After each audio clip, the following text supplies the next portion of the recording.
right, everybody, we're going to come back to order here. We just completed the General County Programs section, and now we're going to have the presentation about general revenues and then the proposed budget hearing summary. I'm not sure whether there will be any public commenters after that. We are having some difficulty with communication internally here at the county, which may argue against us trying to start preliminary deliberations today, but we'll see what the board wants to do about that. So, Ms. Waller, are you going to be, or Mr. Alvarez, who's doing the general revenue section? Thank you, Chair Farr. I will be doing the general revenues, and it's a very modest program, if I might use the pointer there. We're going to just reference a couple pages here that are within your budget book. This is page A6 in your budget book. And what we're showing here, and just to spend a minute on it, this is the general revenue growth that we've seen, or lack thereof, in recent times. You can see that it's pretty flat here. Let me just get my pointer going. So right here you can see it's been relatively flat all the way through 12-13, and then 13-14 is when we're going to start seeing the little uptick. This has really been the economy, and then the reason we're not picking up a little bit in the 12-13 year is because of Goleta neutrality. We talked about that before, where that cost us about $2.3 million in growth. So we're not seeing much growth in 12-13, and then we're starting to see a little bit uptick starting in 13-14. Okay, and then if we go on to the next slide. Okay, this is on your budget book, page C5. If I can get we'll just shift over there for a second. And really the bottom line on this is that if you look at the total revenues for 11-12 adopted budget of $197 million, so that would be in the 11-12 adopted column here. Oh, thank you. That's $197 million, and we're growing in 12-13. It's showing as $206.7 million, which is a $9.7 million increase. $7 million of that is this cost allocation plan that we had brought before your board some time ago, and that's where we're just moving it out of the departments into the general revenues. These would swing dramatically from year to year depending on what the departments were working on, and therefore we determined just to put it into general revenues and move that as, or replace that rather, as general fund, so that these departments wouldn't be having wild swings up and down. So that is really just more of an accounting change than an actual change in revenues. And then the modest increase that we're seeing in 12-13 is that we've currently projected a $2.6 million increase in the property taxes, which works out to 1.5%. And we had recently sent out an update based on information from the clerk recorder assessor that as he's pulling together all his most recent data from all property transactions from October through March 31st, he's finding that the growth he's looking at might be a little tempered. We might be 1% down from what we had originally projected. Maybe about $1.5 million was our estimate on that element. And so what we had recommended was that in the Q3 report, we had projected for the current year, 11-12, we were running ahead of schedule on general revenues. It looked at that point, and we haven't seen any dramatic change at this point, that we were going to be ahead about $1.6 million for the current 11-12 year. Therefore, we're recommending that that be set aside either in strategic reserve, or strategic reserve would be the appropriate place to set that aside for this year, if that does in fact finish the year positive, and then we could use that if we are in fact short for next year in the property tax revenues. Excuse me just a moment, Mr. Alvarez. Supervisor Wolf? Mr. Alvarez, just I'm comparing apples to apples. Last year, about a month after our budget, we were told that we had an ending balance of about $4.5 million. Is this $1.6 million also, it's what you are projecting as the ending balance? Chair Farr, Supervisor Wolf, at Q3 we projected this to be the favorable ending balance in general revenues only. So right, I understand. Right, okay, good. And are you anticipating that to be the case, let's say, in July? As of year-end June 30th, I have not done a recent projection in the last 30 days or so, so I've not heard of anything, so I'll ask Mr. Geis if he's seen any changes recently. Mr. Geis, how firm do you think the 1.6 is? Oh, do I have to answer that? No, Chair, Supervisor Wolf, we did review that this morning, and let me just tell you, the accounts that are underperforming closing out the year are our property transfer tax. We almost made our estimate at 2.5, looks like it's around 2.3. The big one where we're not hitting our target is on supplemental taxes. And that kind of corresponds to what the county assessor is telling us for next year. There's not a lot of, property turnover going on that is creating the supplemental tax, which is a leading indicator of the increase. The other one that we're probably behind on, which caused the $4 million swing last year, Supervisor Wolf, is the redemption penalties related to prior delinquencies. And we just have not had the time in our property tax section to do the right amount of the work on those accounts with the RDA dissolution. So, they're showing like they're going to come in $1 million short, but we're just really not sure of that account. So those are the big three accounts where, as we close the year, we could eat into that 1.6 million. But, we do have 973,000 of motor vehicle license fees that we got on retro payments from the state. We reported out early in the year, which is positive. And can you remember the one more positive? There's one more positive that they're kind of offsetting each other. So I would still say that we should end up positive in those accounts, but it's all closing out the books and getting those final transactions done. And it can't, 1.6 million on 199 million isn't a lot. And No, it I can, know. and those property tax accounts can swing on us at the end of the year. So I think we're comfortable if you would carry that over to the strategic, and then we'd get a better handle on, extending the tax roll for next year and seeing where the property taxes are going to come in. And how about the TOT? Are you seeing any changes there since you put together the budget? Oh, that's the other one I should That have was told the you. Great performance on TOT. We're ending the year really strongly. My staff was telling me they were putting the target number, the budget numbers together, and we had good performance. That's a good positive indicator and a good positive indicator on retail sales. So. Okay, and one last one, 172? Prop 172, the last time I looked, it was up 8.6% for the year, which is really strong. So and is we're- that changing any of the numbers that are in our book? If I might, Supervisor Farr, I believe, Bob, that they're doing some final budget adjustments right now, and I just saw some additional ones come in, and we recently You can So distributed we'll this. have that before Friday. Yes, I think we'll see a good, strong, healthy finish on Prop 172. We do have the board does have an existing policy that we set those 172 monies aside for the public safety department. So, Right. but that is a really good indicator of the statewide sales tax, which should also be an indicator that we did okay on realignment taxes too.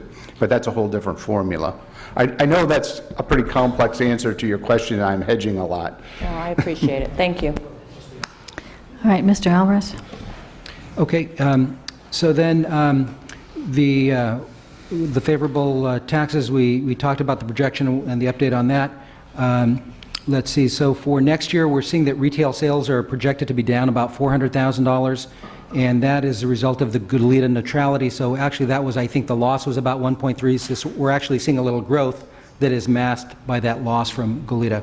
And then with TOT, that was the one that you were referring to, Supervisor Wolf, that was favorable in our last report. I just looked it up. It was, we were projecting we would be positive by $715,000 in TOT for this year, and we're showing next year that we're going to be flat, and that was with a little over about $1 million loss from Goleta neutrality. And those are the changes that we're seeing at this point and that are referenced in the budget book. All right, Supervisor Lavanino? Thank you, Madam Chair. Thank you, Mr. Alvarez. I got a question, if we can go to C2. I kind of want you to talk me off the ledge here a little bit.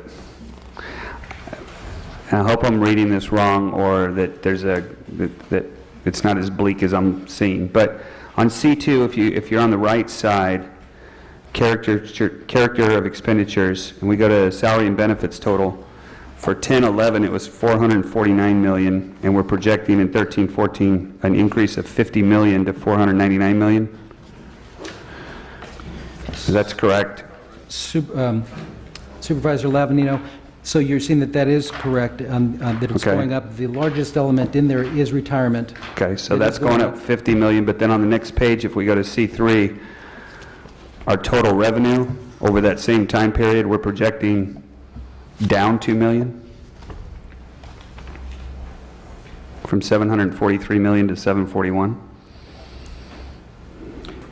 Revenue summary, I'm looking at, so Yeah. I would look at the, How would we look at that and make it look better?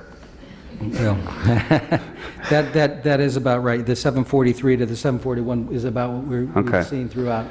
And I did want to add that the 13-14 increase will be tempered, as we mentioned previously, the retirement for 13-14 in the book did not include the recent Right. decisions, and the impact of that is around $10 million or so, plus or Okay. minus a little bit.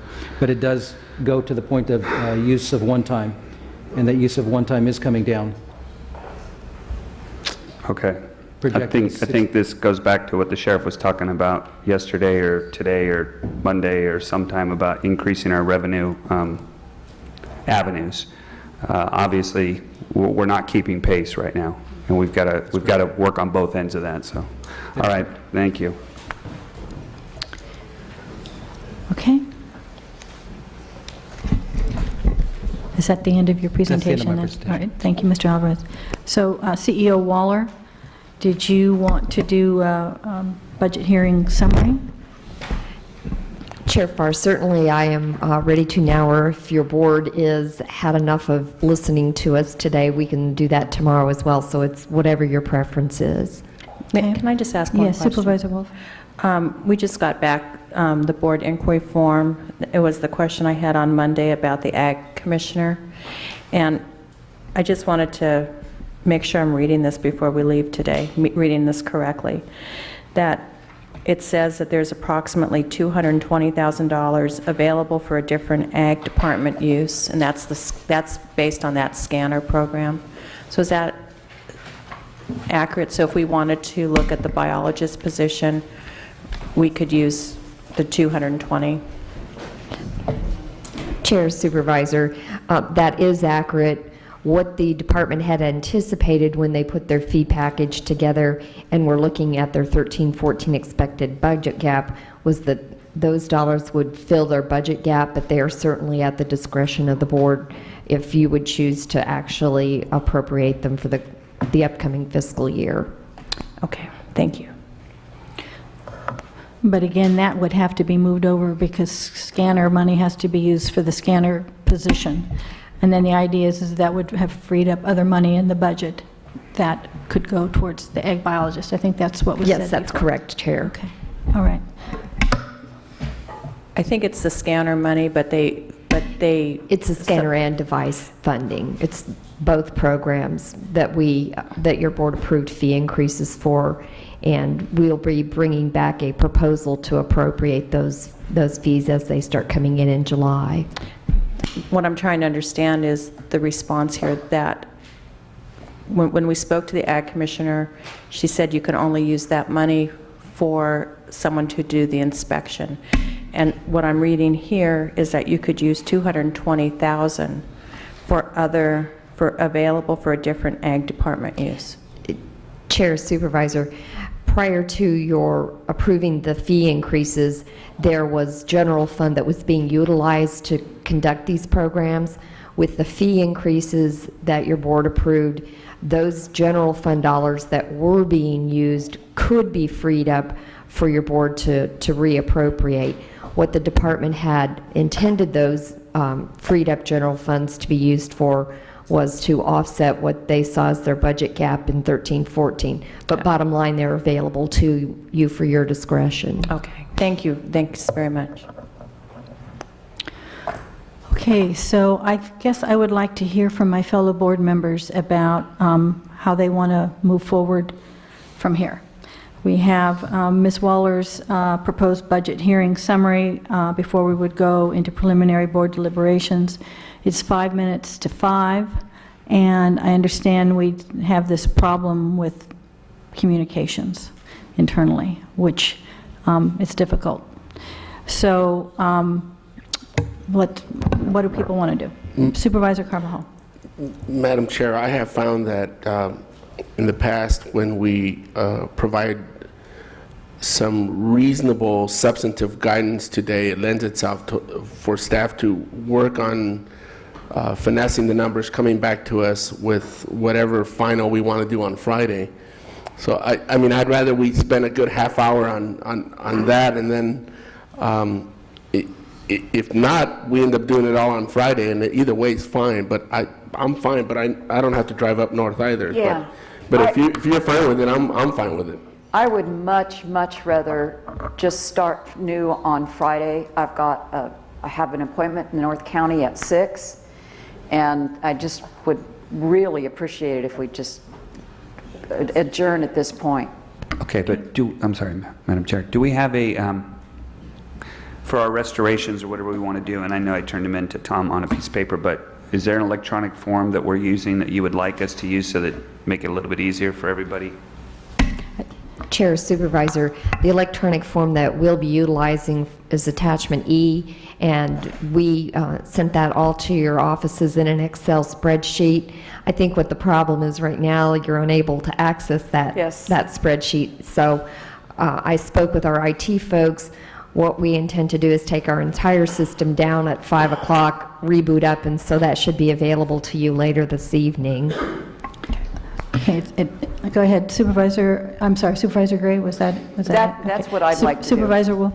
Okay, yeah, I think we should hear from you, CEO Waller, and then stop for the day and come back on Friday. But one thing I'm not clear about, so are we supposed to give these forms to you today? Or, because is that what you did, Steve? Well, I gave it to him just because I thought we might be working on something today, but that was before the computers went down. But I'll put it in E or whatever format it needs to be in. I mean, It do you doesn't want matter to these me. forms before Friday, or can we just talk about it on Friday and put it up there? Chair, Supervisors, that is totally your discretion. We shared the form with you as a tool for your consideration as you were doing your own thought processes.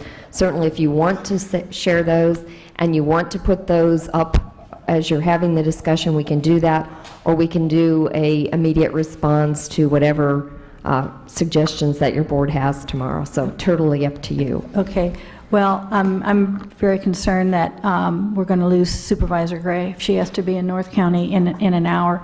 So for me, that kind of answers the question. And I think at this point in time, we should probably just go ahead and adjourn and start Friday morning with your summary, and we'll go into deliberations then. So. Chair Farr? Yes. I would like to adjourn in honor of Alan Hunt. For those of you that did not know Alan, he was a long-term sports editor for the Lompoc Record. He wrote for the Santa Barbara News Press. He did things like follow North County athletes from the time they were 3 till they were, just basically 50. And really covered that interest level. He was a docent at La Purisima Mission, and he died a week ago at 63 years old. So he's a great man. So Alan Hunt, thank you. Thank you, and we will notify the family that we enjoyed in his honor. Thank you, everybody. Thank you for being here, and we will see you on Friday morning at 9 o'clock.